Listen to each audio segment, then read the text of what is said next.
बोले श्री कृष्ण कन्हैया लाल की जय हो। श्री वृंदावन बांके बिहारी लाल की जय हो। सभी भक्तों को राधे राधे। मैं वंदना आज पढ़ूंगी भगवत गीता के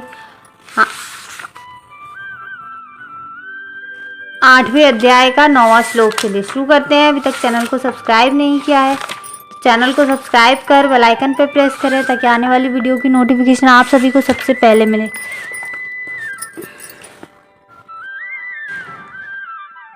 कविं पुराणम् अनुशासितार अणोणियांसम् अनुस्मरेत् यः सर्वस्य धातारम् अचिन्त्य रूपम् आदित्यवर्णं तमसः परस्थितात्। मनुष्य को चाहिए कि परम पुरुष का ध्यान, सर्वज्ञ पुरातन नियंता, लघुतम से भी लघुतम, प्रत्येक का पालन करता, समस्त भौतिक बुद्धि से परे, अचिंत्य तथा चित्त पुरुष के रूप में करें।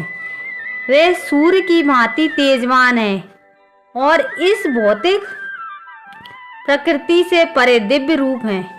तात्पर्य इस लोक में परमेश्वर के चिंतन की विधि का वर्णन हुआ है। सबसे प्रमुख बात यह है कि वे निराकार या शून्य नहीं है। कोई निराकार या शून्य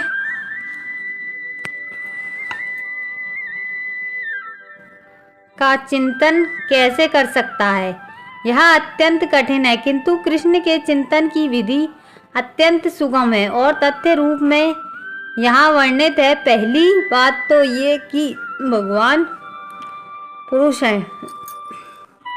हम राम तथा कृष्ण को पुरुष रूप में सोचते हैं।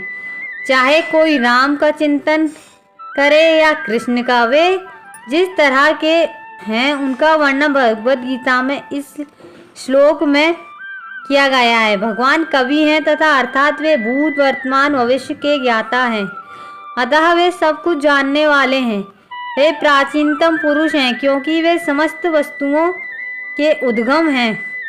प्रत्येक वस्तु उन्हीं से उत्पन्न है। वे ब्रह्मांड के परम नियंता भी हैं। वे मनुष्यों के पालक तथा शिक्षक हैं। वे अणु भी सूक्ष्म हैं। जीवात्मा बाल के अग्रभाग के 10,000वें अंश के बराबर हैं, किंतु भगवान अचिंत्य रूप में इतने लघु हैं कि वे इस अणु के भी हृदय में प्रविष्ट रहते हैं। इसलिए वे लघुतम से भी लघुतम कहलाते हैं। परमेश्वर के रूप में वे परमाणु में तथा लघुतम के भी हृदय में प्रवेश कर सकते हैं और परमात्मा रूप में उसका नियंत्रण करते हैं। इतना लघु होते हुए भी वे सर्वव्यापी और सबों का पालन करने वाले हैं। उनके द्वारा इन लोकों का धारण होता है। प्रायः हम आश्चर्य करते हैं कि वे विशाल लोग किस प्रकार वायु में तैर रहे हैं। यहाँ ये बताया गया है कि परमेश्वर अपनी अचिंत्य शक्ति द्वारा इन समस्त विशाल लोकों का आकाश गंगाओं में धारण किए हुए हैं। इस प्रसंग में अचिंत्य शब्द अत्यंत सार्थक है। ईश्वर की शक्ति हमारी कल्पना या विचार शक्ति के परे है, इसलिए अचिंत्य कहलाती है। इस बात का खंडन कौन कर सकता है? वे इस भौतिक जगत में व्याप्त हैं, फिर भी इससे परे हैं। हम इसी भौतिक जगत को ठीक ठीक नहीं समझ पाते, जो आध्यात्मिक जगत की तुलना में गणन्य है। तो फिर हम कैसे जान सकते हैं कि इसके परे क्या है? अचिंत्य का अर्थ है इस भौतिक जगत से परे, जिसे हमारा तर्क, नीतिशास्त्र तथा दार्शनिक चिंतन छू नहीं पता और कुछ नहीं पता और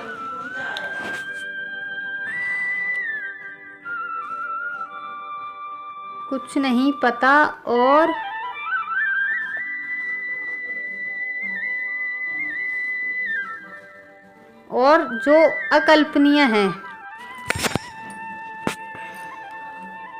अतः बुद्धिमान मनुष्यों को चाहिए कि व्यर्थ के तर्कों तथा चिंतन से दूर रहकर वेदों, भगवद गीता तथा भागवत जैसे शास्त्रों में जो कुछ कहा गया है उसे स्वीकार कर लें और उनके द्वारा सुनिश्चित किए गए नियमों का पालन करें। इससे ज्ञान प्राप्त हो सकेगा। कल पढ़ेंगे 10वां श्लोक। अगर आज का वीडियो अच्छा लगा हो तो एक लाइक जरूर करें, कमेंट में राधे राधे लिखें। कल फिर मिलेंगे इसी समय इसी चैनल पर। जब तक के लिए सभी को राधे राधे। जय राम जी की।